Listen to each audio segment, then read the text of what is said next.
Hello friends, welcome to our YouTube channel ideas blog. हम सब देखते हैं जब विंड स्टॉर्म होता है, साइक्लोन होता है, तब हमारा घर का छत भी उड़ जाता है। लेकिन ये क्यों होता है, आइए हम समझते हैं इसी वीडियो के माध्यम से।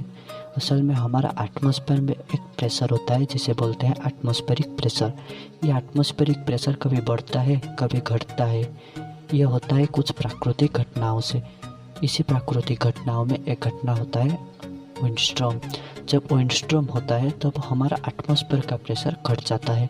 हमारा घर का अंदर का प्रेशर हमेशा कांस्टेंट रहता है और इस एटमॉस्फेयर और हमारा घर का अंदर का प्रेशर में एक डिफरेंस क्रिएट होता है और इसी डिफरेंस के वजह से हमारा घर का छत उड़ जाता है। During certain wind storm or cyclone, the roofs of some houses are blown off without damaging the other parts of the house. The wind blowing over the roof creates a low pressure. The below the roof is equal to the atmospheric pressure, which is larger than the outward pressure.